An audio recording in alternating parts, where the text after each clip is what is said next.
Blessed assurance, Jesus is mine.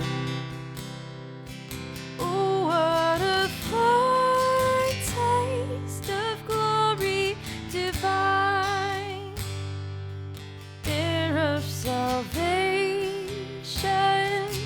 purchase of God, born of His Spirit, washed in His blood. This is my story,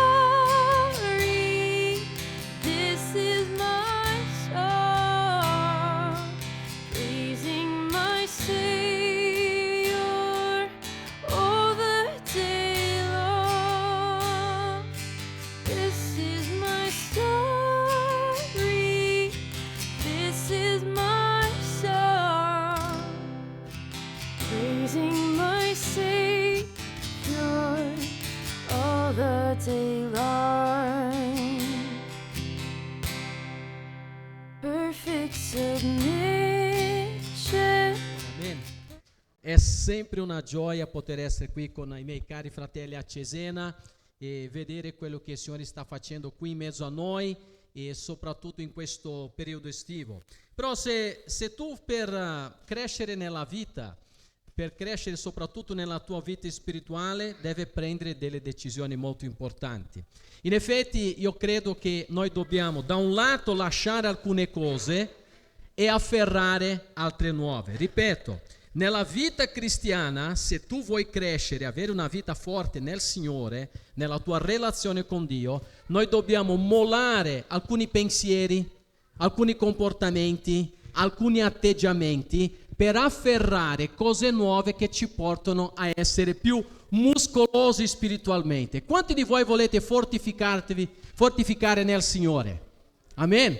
Mezza chiesa ha detto di sì. Allora io prego che fino alla fine del sermone, convocando tutta la chiesa, avere questo atteggiamento verso il Signore. Io potrei, per esempio, per esprimere ancora in maniera ancora più incisiva, dare alcuni esempi, ovvero sia si potrebbe dire, come il detto dice, che per vedere l'alba noi dobbiamo lasciare alle spalle le tenebre. Tu non puoi mai arrivare alla destinazione che Dio vuole per te se io non abbandono le cose che mi impediscono di andare avanti. Oppure, come si usa spesso in Italia, dire non si possono avere due piedi in una scarpa. È impossibile. Quindi il cristianesimo è qualcosa che ci porta a prendere una decisione.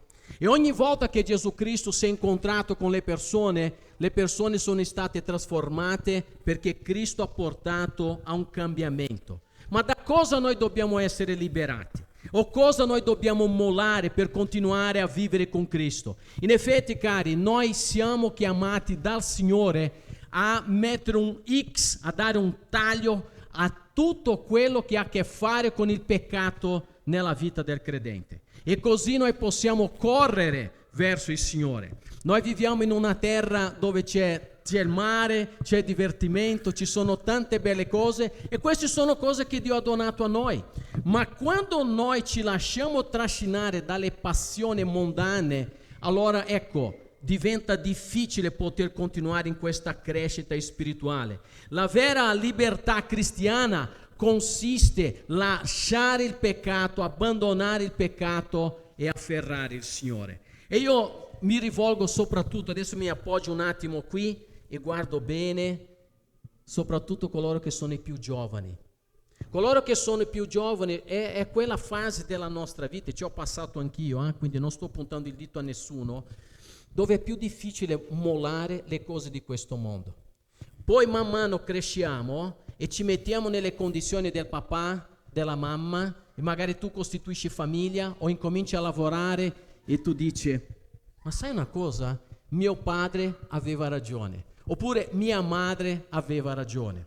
Quello che il Signore vuole questa mattina è aiutarci a riflettere come la libertà cristiana non vuol dire fare quello che io voglio, ma fare quello che Gesù vuole per la mia vita. perché spesso noi siamo portati o ci lasciamo trasportare da tante cose in questa vita che noi pensiamo che sono belle, che soddisfano il nostro ego, ma in effetti non fanno bene a noi, non fanno bene alle persone che ci stanno attorno e soprattutto non portano gloria al Signore. Io vorrei invitarvi ad aprire le vostre Bibbie nella prima lettera di Pietro, capitolo 2. Prima lettera di Pietro, capitolo 2. I'm going to read 1 Peter chapter 2 from verses 1 to 3. 1 Peter chapter 2, starting in verse 1 and reading until verse 3.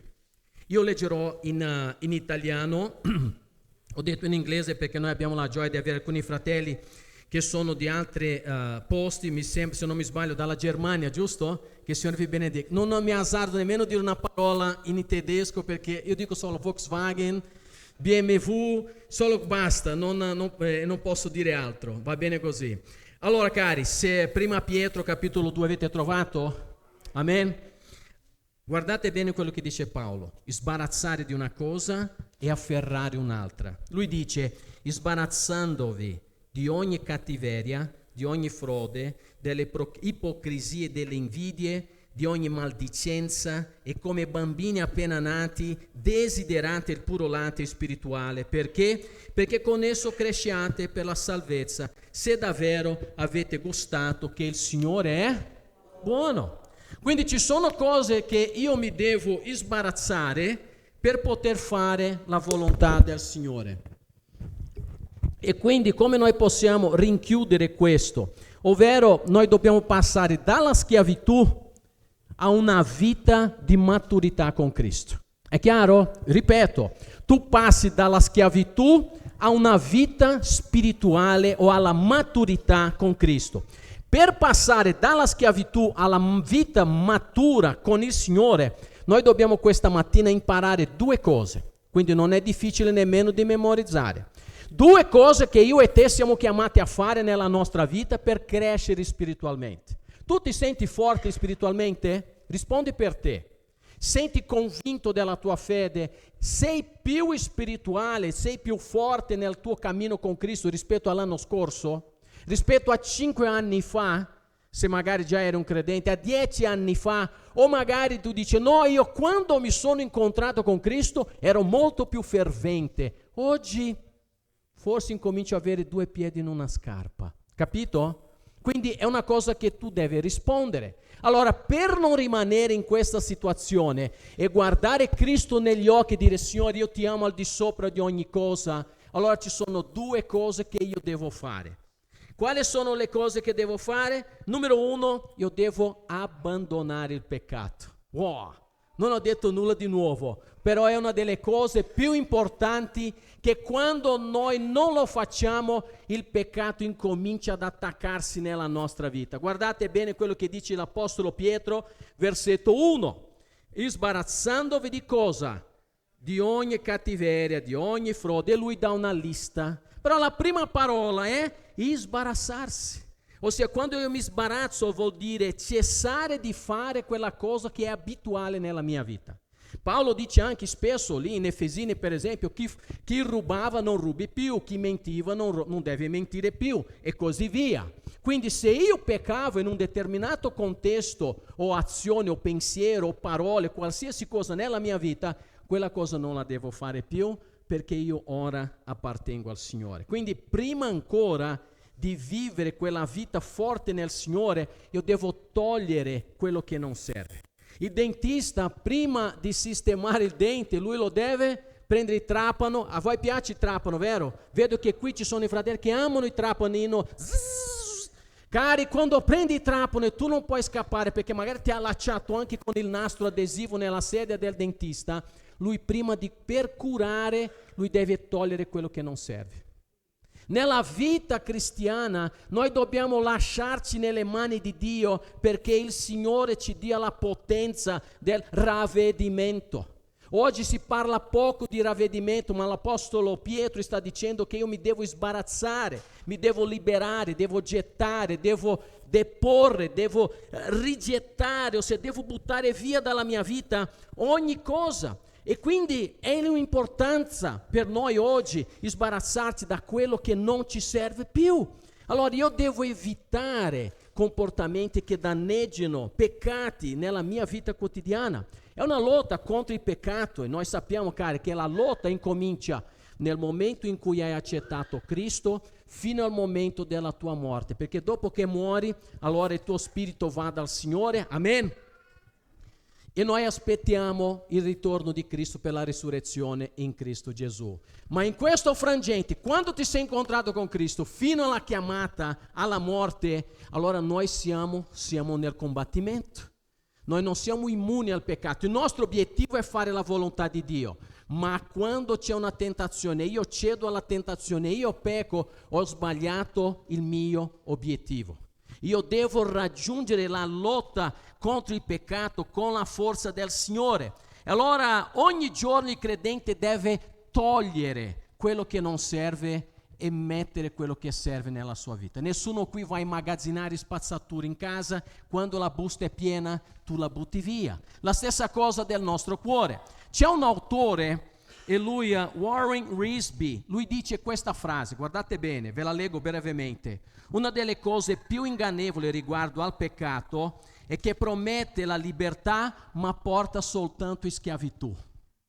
Il peccato può pensare di portarti gioia, libertà, divertimento, soddisfazione, piacere, denaro, sai, tutte queste cose che magari vuole fare un massaggio nel nostro ego, ma in effetti ci rende schiavi del peccato. Allora, quali sono i peccati che noi dobbiamo abbandonare? Quali peccati noi dobbiamo abbandonare? Non lo sapete? Ecco, tenete la vostra lista. Tenete la vostra lista, sì certo. Però cari, io ho fatto questa domanda provocatoria perché Pietro ce li sta dando una lista. Guardate qui la lista nel versetto 1.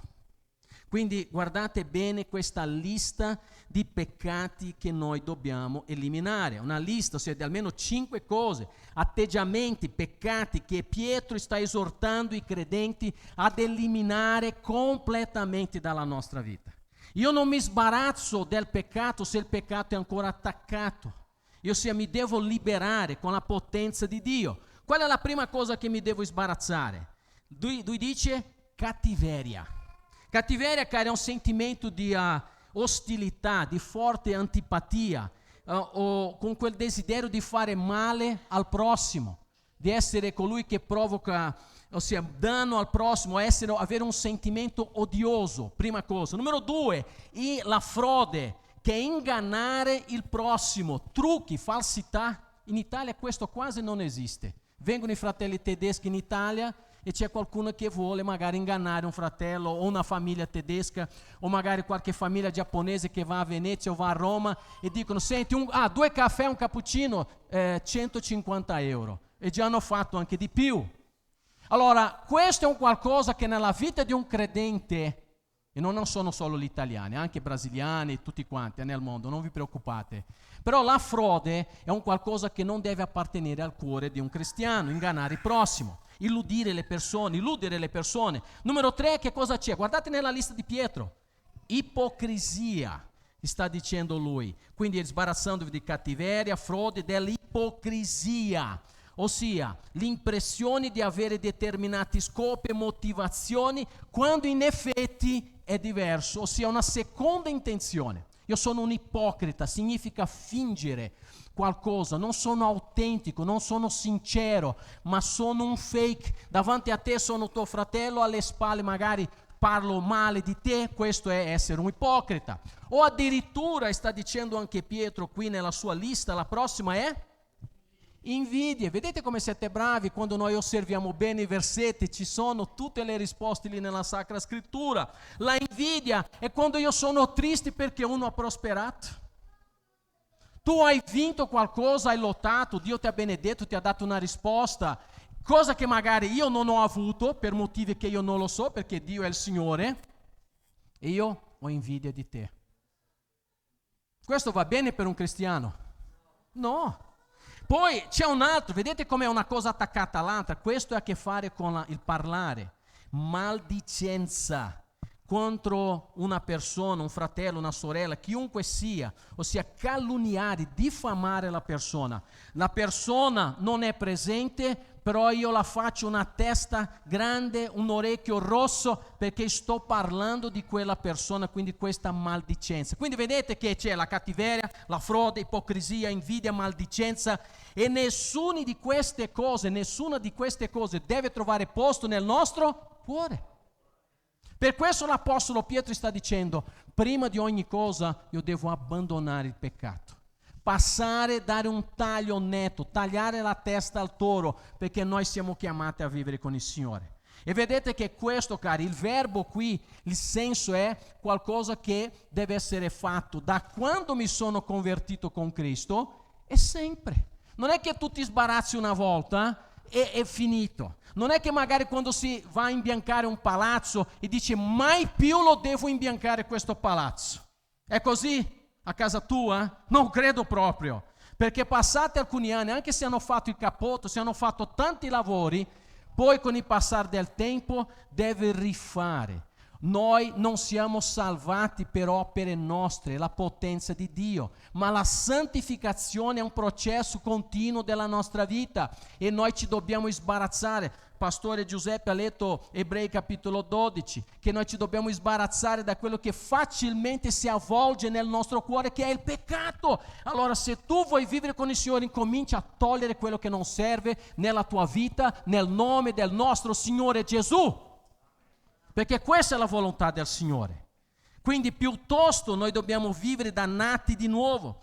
Pietro sta dicendo, cari, che questo è incompatibile con l'opera che il Signore ha fatto nella nostra vita. Lascia la Bibbia aperta. Prima Pietro, capitolo 1, versetto 22, dice che noi siamo stati purificati. Il Signore ha purificato le vostre anime con l'obbedienza a cosa?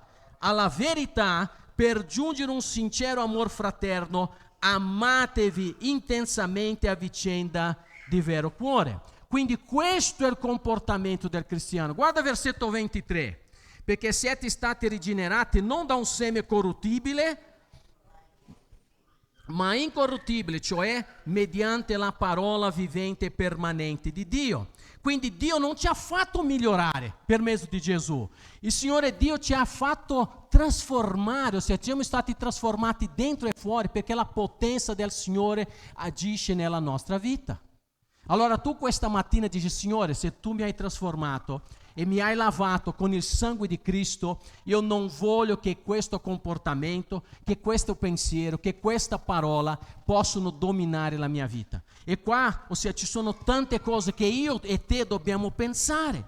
Quindi Dio non ci ha fatto aggiornare, il Signore ci ha santificato e ci sta santificando attraverso l'opera dello Spirito Santo. Amen. Quindi nemmeno in questo noi siamo soli, perché abbiamo l'azione efficace dello Spirito Santo nella nostra vita. Però io devo, come un paziente che si mette nelle mani di un dottore e dice, dottore, deve intervenire, fai pure, io mi metto nelle tue mani.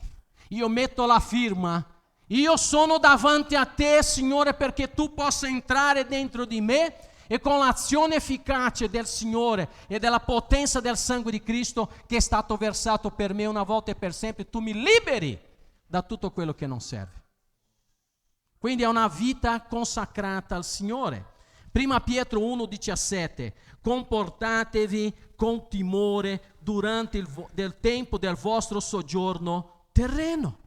Allora è questo che l'Apostolo Pietro sta dicendo, che io mi devo sbarazzare perché il Signore mi ha salvato, mi ha liberato. E se per caso oggi nella tua vita, guardate me cari, se per caso nella tua vita ci sono alcuni di questi peccati, è il momento di sbarazzarti nel nome di Gesù. Tu non puoi andare avanti e crescere nel Signore se queste cose sono ancora attaccate alla nostra vita. Se ti senti superiore al prossimo, se ti senti più forte spiritualmente, ogni cosa deve essere messa davanti al Signore, chiedendo a Dio, nel nome di Gesù, la grazia, perché noi possiamo continuamente concentrarci nel Signore, perché la comunione con Dio, con la sua Chiesa ci rende forti. È stato detto anche questa mattina, perché noi siamo qui, non siamo al sole. Il sole è stato dato dal Signore, il mare. Guarda che noi siamo una localizzazione geografica che porta invidia, no? A tante persone qui in Italia. Però il Signore ci ha dato, cari, una vita dove noi mettiamo Lui al centro. E il mare non è che deve uscire da te, o la montagna, la collina, o anche il barbecue, o quello che sia. L'importante è che qualsiasi cosa che noi facciamo, noi stiamo con il Signore. E la domenica soprattutto noi dedichiamo questo tempo al Signore. Perché? Perché noi non vogliamo essere ipocriti. C'è una storia di Joe D. Rockford nel Chicago Tribune, che è un giornale in America, e lui in Illinois sapeva cosa faceva questo Joe Rockford. Lui aveva un negozio che gestiva niente di meno che un sito pornografico chiamato Video Fantasy. Quindi questo Joe ha una piattaforma su internet che mette a disposizione video pornografici che le persone possono pagare e avere accesso a questo. Quindi questo è il modo come lui porta il pane a casa. Puoi immaginare una roba del genere? Esistono ai migliaia nel mondo e guadagnano un sacco di soldi e tante cose brutte che non stiamo nemmeno qui a elencare. Però all'epoca, quando Joe aveva questo negozio online, lui aveva un figlio di 10 anni, questo Joe. E sul computer di casa però Joe cosa ha fatto? Lui ha messo un software di controllo parentale. Ovvero lui diceva: io sono preoccupato con quello che mio figlio può vedere su internet. Guarda qua il comportamento di questo Joe. Mio figlio non può accedere delle informazioni o magari a vedere delle cose che io non vorrei che lui vedesse. Quindi lui ha messo una sorta di filtro che bloccava il figlio ogni volta che lui voleva accedere a questi siti di navigazione su internet. Allora Joe diceva queste parole: non è che io lo tengo al riparo, ma io e mia moglie prestiamo molta attenzione a ciò che legge, quello che guarda in TV, a quello che vede e usa il computer, perché noi abbiamo un senso di responsabilità verso il nostro figlio. Però la domanda che faccio a Joe è questa: qual è il senso di responsabilità che Joe ha nei confronti dei figli degli altri? Ipocrisia. Vedete l'ipocrisia che cos'è? Io non posso, mio caro fratello e cara sorella, essere un ipocrita, essere come un fariseo, essere una persona che canta bene la canzone, ma dopo nel mio intimo io non sono quel cristiano come dice la parola di Dio. L'Apostolo Pietro sta dicendo che io mi devo sbarazzare. Io mi devo sbarazzare della cattiveria, della frode, dell'ipocrisia, della maldicenza, delle invidie. E se per caso tu non avessi fatto questo ancora, fallo nel nome di Gesù. Perché probabilmente tu non cresci spiritualmente e sei critico verso tutti, ma forse tu sei un ipocrita. E guarda che il mio messaggio non è diretto a nessun caso specifico. È perché noi stiamo facendo l'esposizione di Prima Pietro. Allora, se ti ha servito in questo momento, è tutto il messaggio, gloria a Dio, perché serve anche a me, perché noi ci dobbiamo sbarazzare. E questi peccati sono contrari alla volontà di Dio, questi peccati ostacolano la nostra relazione con Dio e la mia relazione con la Chiesa. Per questo molti credenti sono divisi, per questo molte chiese sono deboli, perché c'è la maldicenza, c'è l'ipocrisia, c'è la cattiveria. Vedete, non è il diavolo, ossia tu servi il Signore, c'è la Chiesa, il diavolo è contento? Assolutamente no. Ieri stavamo per esempio lì, io non c'ero fisicamente per motivo di salute, ma i nostri fratelli a Rimini facendo l'evangelizzazione sotto l'arco di Augusto, e un personaggio, non sto qui a dare i dettagli perché ancora stiamo facendo alcune cose, ossia una persona estranea a noi viene contro il Vangelo, addirittura registrando, mettendo cose su internet per sparlare di noi. Hai capito come funziona? Quando tu fai la volontà di Dio, già ci sono cose contrarie, ma va bene, ci sta, perché tu stai lavorando e servendo come un ambasciatore di Cristo. Figuriamoci se io do le carte al nemico, se io do controllo della mia vita e dico: io sono una persona che ha ipocrisia, che ho l'invidia, sono una persona che sparla del prossimo, allora lui dopo mi applaude e sto facendo la sua volontà. Quindi oggi è ora, ognuno deve imparare, praticare, agire secondo la volontà di Dio. E non dobbiamo fare come Adamo ed Eva in Genesi capitolo 3, versetto 12 e 13, quando loro praticamente, Adamo ha detto, no Signore, questa è la donna che tu mi hai dato. Ah no, Signore, questo è il serpente che mi ha fatto peccare. Assume la tua responsabilità. Dice, Signore, io ho peccato contro il Signore. Ho disubbidito la tua parola e io voglio fare la volontà del Signore. Cari, vi confesso che a volte c'è gente che scambia il mio ruolo. Pensa che io sono un vigile del fuoco. Sapete, non è vero. Guarda, squilla più il telefono del pastore che della centrale dei vigili del fuoco. E loro pensano, ma qualche volta ho detto, magari mi compro la tuta, dei estintori, prendo la bicicletta rossa e vado a spegnere il fuoco. Perché dico questo? Perché ci sono sempre situazioni in cui io devo andare a spegnere fuoco. Il fuoco della divisione, della maldicenza, della pigrizia, di gente che non vuole impegnarsi nella vita cristiana, di gente che litiga l'uno con l'altro e dopo il pastore, io, chiunque pastore consacrato al Signore, deve andare a spegnere il fuoco. Io non sono lo Spirito Santo, io sono uno strumento di Dio. E devo come tutti noi del resto, non solo i pastori, tutti noi siamo strumenti di Dio e sacerdoti per il Signore, però ognuno deve avere la propria responsabilità di sbarazzarsi da quello che non serve. È chiaro il concetto? Perché se tu non hai capito te lo posso ripetere dall'inizio, perché questa parola possa entrare nel tuo cuore e quello che tu semini, ricordati che tu raccoglierai. Quello che fai dovrai dare conto a Dio, quello che fai è di tua responsabilità. Ognuno qui deve essere maturo abbastanza. Una cosa sono i nostri piccoli figli, ma quando crescono e già sono grandi, io non posso trattare mio figlio come un bambino di 5 anni. Ci sono situazioni e situazioni, naturalmente, cose particolari della vita e anche dell'esistenza dei nostri figli, ma la regola generale è questa: un figlio deve avere responsabilità. Io non posso pagare per l'errore di un altro, allora incomincia a sbarazzare le cose che non servono della tua vita nel nome di Gesù. Perché un giorno il Signore chiederà a noi siamo salvati per la grazia e per la fede in Cristo, ma la vita di santificazione è qualcosa che il Signore vuole fare nella nostra vita e che il Signore ci benedica e ci possa guidare nel cammino di liberazione nel nome di Gesù Cristo. Amen. Sproul, un altro grande pastore e predicatore, ha scritto tanti libri, commentari, bravissimo. Lui già è con Gesù. Lui ha detto: la sola libertà che l'uomo possiede è quando diventa uno schiavo di Cristo. La sola libertà che tu hai è quando tu diventi uno schiavo di Gesù. Amen. Tu vuoi diventare uno schiavo di Cristo? Perché c'è gente che pensa che libertà è diventare schiavo del diavolo, fare la volontà del mondo. Non sto dicendo che è il caso tuo, misericordia, ci mancherebbe altro. Però è questo, quando noi siamo servitori del Signore, noi passiamo dalla schiavitù del peccato alla maturità in Cristo. La prima cosa che io devo fare, la prima azione per continuare a crescere nella vita con Dio è, numero 1, abbandonare il peccato. Numero 2, cari, cosa devo fare? Guardate il versetto 2 e 3, perché è intuitivo. Se io mi devo sbarazzare di qualcosa, dopo cosa devo fare?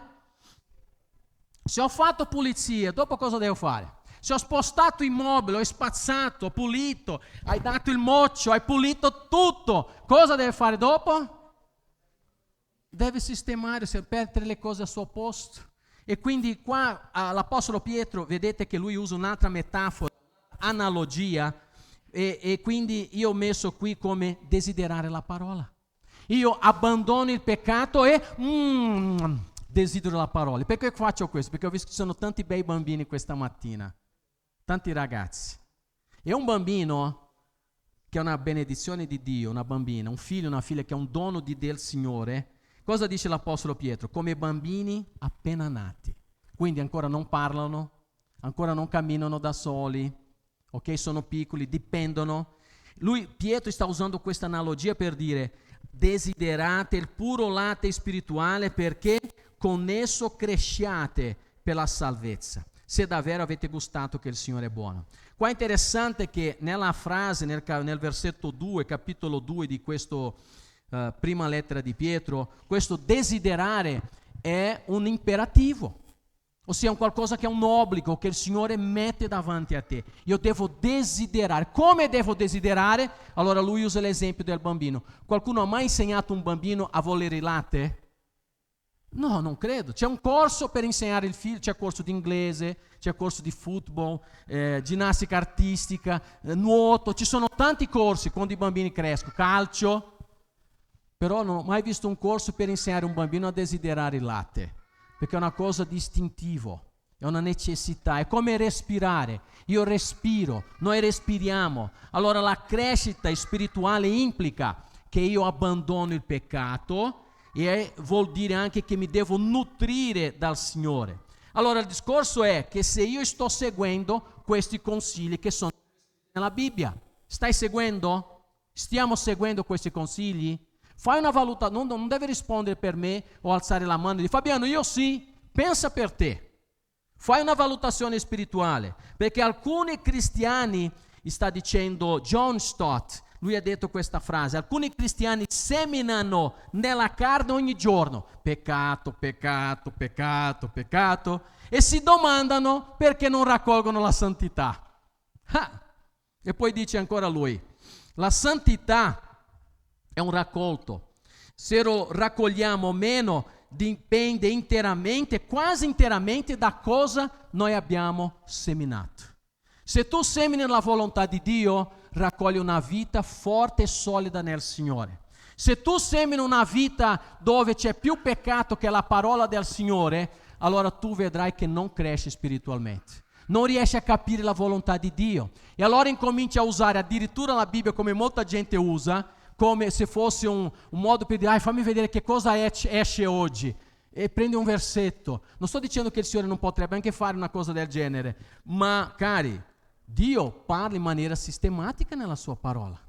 Non è come Totocalcio, la lotteria, che tu oggi prendi il versetto per vedere e fuori dal contesto metti questa cosa dentro della tua vita. Questo non è la vita di un credente, vero? O mi sbaglio? Io penso che è così. Allora io devo crescere per la salvezza nella santità nel Signore. E quali sono le misure che il Signore mi dà per crescere spiritualmente? Abbiamo detto che numero 1, noi dobbiamo rigettare ogni tipo di atteggiamento peccaminoso. Prima devo sbarazzarmi da quello che non serve. Abbiamo visto 1 Pietro 2:1. Numero 2, noi dobbiamo realizzare che noi siamo stati rigenerati. Quanti di voi siete discepoli di Cristo? Siete stati salvati in Cristo Gesù? Amen? Mi fa piacere. Dunque, cosa dice prima Pietro 1:23? Guardate bene com'è, versetto 23, capitolo 1. Perché siete stati rigenerati non da seme corruttibile, ma incorruttibile, cioè mediante la parola vivente e permanente di Dio. Quindi noi siamo stati rigenerati, una vita trasformata. Tu non sei più quel Tizio e Caio che eri una volta. Punto e basta. Come mai? Per l'azione efficace dello Spirito Santo, attraverso la parola predicata a te, che ti ha trasformato. E allora ora cosa faccio? Come un bambino appena nato, desidero avere il Signore. Perché se io non ho questo desiderio, è perché un bambino, se non piange, è perché è morto.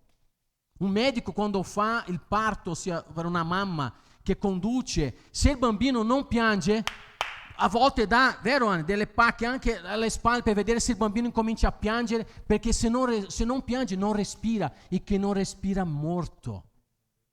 Se tu non sei stato rigenerato, tu non desideri il latte. Se non hai voglia per il Signore, è forse perché sei in coma spirituale. Se non preghi a Dio è un problema serio. Allora io devo comprendere che stamattina essere nati in Cristo significa che io ho una nuova vita nel Signore. Non sono più vecchio, sono nuovo, le cose vecchie sono passate, tutto si è fatto nuovo. Numero 2, sono parte del miracolo della rigenerazione, perché la nuova nascita è azione efficace di Cristo Gesù. Numero 3, la speranza che noi abbiamo nella rigenerazione, perché noi nasciamo per una vita nuova. Umanamente dicevi, nemmeno Gesù può cambiare la mia vita. E Gesù viene, ti trasforma e tu dici, wow, Gesù mi ha cambiato. Allora c'è questa viva speranza. E poi c'è anche, numero 4, la necessità vitale della nuova vita. Perché se io non sono rigenerato, io non posso andare verso la presenza di Dio. Il Signore non permetterà che nessuna persona che non sia stata rigenerata, salvata, perdonata dai suoi peccati, entrare nella sua presenza. Ah, ma io sono stato una brava persona. Sarai stato anche bravo, ma la bravura di nessuna persona porta una persona davanti a Dio, solo la conversione spirituale. Gesù Cristo aveva detto a Nicodemo, in verità ti dico che se uno non è nato di nuovo, non può vedere e nemmeno entrare nel regno di Dio. Quindi Nicodemo era fariseo, era ebreo, era tutto quello che uno umanamente poteva desiderare. Eppure Gesù Cristo gli ha detto, non puoi entrare, non puoi vedere se non sei nato di nuovo. E poi noi dobbiamo riconoscere che la salvezza è un dono gratuito nel Signore. Se non mi sbaglio, il pastore Giuseppe ha predicato Tito capitolo 3 in questi ultimi tempi, e quando l'apostolo Paolo dice, quando la bontà di Dio nostro Salvatore, Tito 3, 4 e 5, e il suo amore per noi sono stati manifestati, ossia Gesù ci ha salvati non per opere da noi compiute, ma per la sua misericordia, mediante il bagno della rigenerazione e del rinnovamento dello Spirito Santo. Quindi è una cosa che noi umanamente, se non fosse stato l'intervento di Gesù Cristo, la sua incarnazione, noi saremmo già ora condannati completamente. Ma noi dobbiamo ora, riconoscendo quello che Gesù Cristo ha fatto per noi, dire, Signore, io voglio sbarazzare da quello che mi impedisce di vivere con te. Un giorno, scusate, quando sarò nella tua presenza, io sarò completamente santificato. Ma nel frattempo che io sono su questa terra, dammi la tua grazia, perché ogni giorno mi possa sbarazzare da quello che non serve e possa desiderare la tua presenza, potenza e parola nella mia vita. Non solo a livello singolare, ma insieme alla Chiesa di Cristo. Richard Baxter, lui dice che vedendo che siamo nati nemici da Dio, dobbiamo essere rigenerati come suoi figli, come figli del Signore. Io sono nato nemico, ma ora se sono amico di Cristo è per mezzo della grazia del Signore, è per il suo favore. E questo è meraviglioso perché noi eravamo destinati all'ira, ma allora il Signore ci ha salvati. E di nuovo, giusto per soffermarmi di nuovo su questa analogia dell'Apostolo Pietro, del latte, il puro latte, il desiderio, lui dice che primo i credenti sono come sono i credenti? Capitolo 2, versetto 2. Come bambini. Quindi noi dobbiamo essere come bambini appena nati. E poi B, noi dobbiamo avere una parola di Dio che è il puro latte spirituale, che è un qualcosa di grande. Vedete che qui c'è la parola di Dio che è il puro latte spirituale, e si è contrapposto con quello che è l'inganno che c'è, perché nel versetto 2 sta dicendo, come bambini appena nati desiderate il puro latte spirituale, se davvero hai gustato che il Signore è buono. Quindi io mi devo sbarazzare dall'inganno e devo desiderare il Signore. Quando tu ti svuoti la casa del tuo cuore, tu devi mettere la potenza del Signore. Ci sono molte persone che sono attratte dalle religioni orientali. Avete mai fatto caso a questo? Le religioni orientali crescono molto in Europa, anche qui in Italia. E di solito quando si fanno quei mantra, quelle preghiere, anche tipo yoga e tante altre cose, l'obiettivo qual è? Di svuotare lo spirito. Ma quello che queste persone non capiscono è che quando svuotano lo spirito stanno dando ancora più spazio al nemico di mettere delle menzogne. Perché la menzogna principale qual è? La risposta è dentro di te. Tu hai bisogno solo di credere in te. È quello che dice la parola? No, Signore. Noi ci svuotiamo, noi ci sbarazziamo, ma diciamo, Signore, io desidero ardentemente il puro latte spirituale, la tua parola, perché entra nella mia vita e quando entra trasforma. Oppure noi chiudiamo la Bibbia e stiamo a casa, perché se questa parola non è importante per me, allora cosa succede? Non succede niente. Sei d'accordo che noi siamo quello che mangiamo? Sì o no? C'è una cuoca qua, professionista. Allora, se noi siamo quello che mangiamo, e se non riesci a vincere il peccato, è forse perché stai mangiando solo porcherie. Quali sono alcune porcherie del ristorante, il menù del ristorante, il mondo di peccato? Per esempio, pornografia.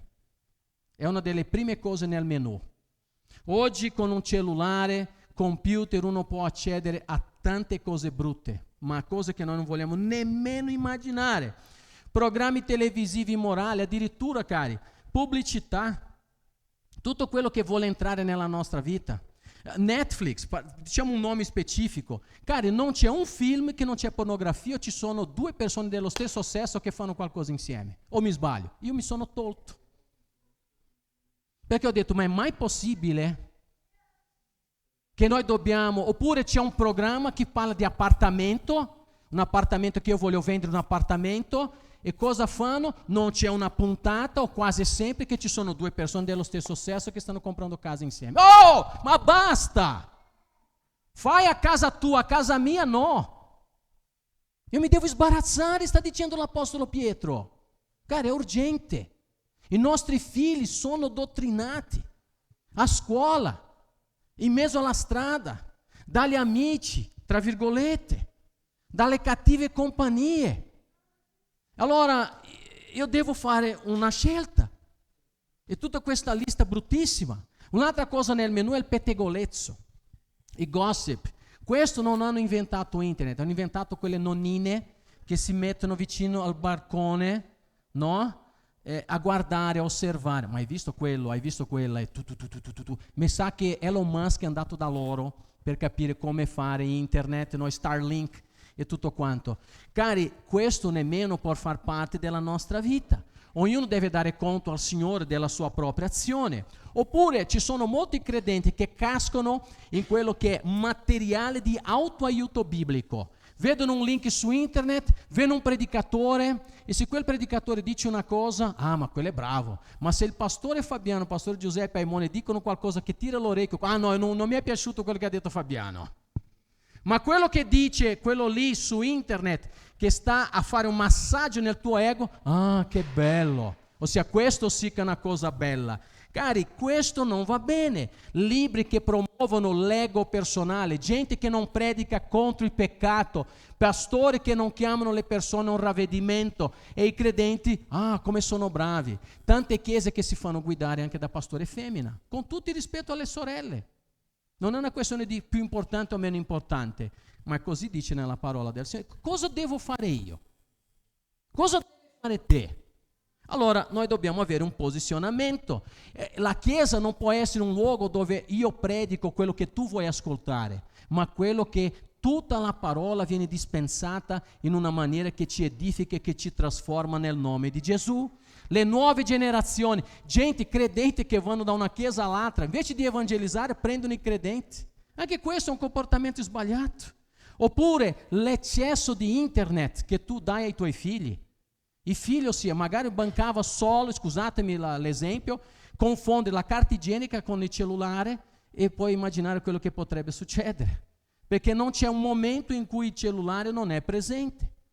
Nel bagno, in cucina, al lavoro, durante la guida. A Napoli si usa anche a mettere il cellulare mentre hai il casco, no? E così puoi parlare mentre guidi. Se hai il casco, non metti un nastro e metti il cellulare. Cari, noi dobbiamo saper misurare le cose come Dio vuole, ossia non dare eccesso, dare sfogo a questo eccesso del mondo mondano. La parola di Dio dice, di nuovo noi vogliamo ribadire, come un bambino appena nato, vogliamo desiderare il Signore. Se io veramente ho gustato che Dio è buono, perché se non ho gustato non ci torno, non desidero. La parola di Dio non inganna, e nemmeno noi che siamo figli di Dio noi dobbiamo fare questo. Allora l'Apostolo Pietro sta dicendo che per la mia crescita spirituale ho bisogno della vitamina che è la preghiera, ho bisogno della parola di Dio, ho bisogno della comunione fraterna, e non dobbiamo pensare che, sapete una cosa, io ho notato una cosa, oggi ve lo apro proprio il cuore, perché persone non frequentano la chiesa? Perché magari noi abbiamo messo altre priorità. So che molti devono lavorare di domenica e questo accade soprattutto a Rimini. Ma tu hai mai pregato al Signore per non dover lavorare di domenica? Ah, non ci ho pensato. Ah, meno male. Quando è che noi sveglieremo, cari? Quando è che noi penseremo che la nostra vita è un flash? Tu vivi come se dovessi vivere sempre in questa terra e non hai mai fatto quella preghiera: Gesù, torna, io sto aspettando te. Gesù Cristo sta tornando. No, Gesù, aspetta che ancora devo fare un altro po' di commissioni. Devo fare altre cose. La nostra partecipazione con il Signore, la preghiera, la comunione fraterna, la parola del Signore, la partecipazione nella vita con Cristo, essere sempre presenti. E non magari perché c'è Fabiano, perché c'è Giuseppe, o perché c'è Aimone, ma perché c'è il Signore, perché c'è la famiglia di Dio. E noi serviamo tutti quanti insieme, perché Lui è il Signore di tutti quanti noi. Allora, cari, il Signore stesso, Gesù, parlando di Cristo, Lui facendo un'applicazione alle parole di Cristo, in Matteo 18, Lui dice, versetto 3, che se non cambiate, non diventate come dei bambini, non entrerete nei regni dei cieli. Pietro cosa fa? Usa l'esempio di un bambino appena nato, che desidera veramente, che ama, che desidera questo latte per crescere. Allora, per concludere questa mattina, cari, so che il sermone è stato lungo, io non vengo sempre, allora approfitto, capito? Noi dobbiamo, per crescere spiritualmente, cosa dobbiamo fare? Se non me lo dite, io chiudo la porta e stiamo qui di nuovo, faccio il ripasso. Prima, vedi come si sono preoccupati? Prima cosa devo fare per crescere? No, non ho capito niente. Sbarazzare, o se volete una parola più facile, abbandonare il peccato. Più facile, vero? Che sbarazzare, abbandonare il peccato. E numero 2, io devo desiderare la parola. Vogliamo ripetere? Abbandonare il peccato, desiderare la parola. Allora, hai mai visto quelle persone, concludo con questo, quelle persone che vogliono sbrigarsi per finire un compito, allora lo fanno in maniera sbrigativa, lo fanno così, perché vogliono sbarazzare di quel lavoro? Immagina se tu prendessi un mobiletto a casa, un comodino, un comò, qualsiasi mobile. Allora prendi questo mobile, dici dai, è messo un po' maluccio, ma non così male. E cosa fai? Invece di togliere, di grattare con gli strumenti adatti, con la carta vetrata per il legno, nel numero giusto e tutto quanto, cosa fai? Prendi la vernice, dai tutta la vernice in tutto il mobiletto, arriva la persona, hai finito? Sì, no, ma come sei stato bravo, sei stato veloce. Ma passato poco tempo, la verità incomincia a venire fuori. Allora incomincia a crearsi le bolle, ossia a spaccare tutta quella vernice, a cadere un po' a pezzi, magari c'erano anche piccoli insetti. Cari, non è questo quella parola di Dio ci chiede di fare. Il Signore, noi dobbiamo dare a Lui la possibilità di trasformarci dentro e fuori. E se tu sei con Cristo, apri tutti i cassetti del tuo cuore e dici, Signore Gesù, tu che sei il falegname, e guarda che falegname come Gesù, ancora devono venire fuori, non verranno mai perché Lui è il migliore, è l'unico e quindi Lui ci trasforma. Lascia Lui curare la tua vita. Sei giovane, vai verso Cristo. Io spero che i nostri giovani coppie che hanno bambini piccoli o persone che già sono dei nonni o anche chi è single possa comprendere che la cosa migliore della vita è amare il Signore. Perché tu fai un bene a te, un bene alla tua famiglia, un bene alla Chiesa e il regno di Dio cresce dentro di noi. Come Gesù Cristo ha detto, Signore, venga il tuo regno, sia fatta la tua volontà. Vogliamo pregare al Signore, alziamoci in piedi e preghiamo al Signore. Signore, noi questa mattina ti ringraziamo con tutto il cuore per la gioia che ci dai di essere parte della famiglia di Dio. Signore, a volte tante cose si attaccano al nostro cuore, ma questa mattina noi confessiamo i nostri peccati. come è giusto che sia tutti i giorni. Cristo già ha pagato per ogni nostro peccato, ma senza di te non possiamo fare nulla. Io prego, Signore, che noi tutti possiamo sbarazzare dalle azioni, atteggiamenti, comportamenti, parole che ci portano lontani da te. E allo stesso momento noi possiamo desiderare il Signore al di sopra di ogni cosa. Per te, caro fratello e sorella, che il Signore possa mettere gioia nel tuo cuore, nella parola, nella preghiera, nella comunione fraterna. E se vedi che la tua fede, la tua vita con Cristo non progride, non cresce, vai subito dal dottore Gesù Cristo, il primario dei primari, e dice: Signore, c'è qualcosa che non va, che non cresco più. Ho perso la fame, mi sento malato. Guariscimi, Signore, guarisci il mio cuore. Padre, guarisci il nostro cuore, che possiamo desiderarti profondamente e crescere in una vita che porta gloria a te e che serve come strumento per portare anime a Cristo nel nome di Gesù. Amen. Che il Signore Gesù ci benedica.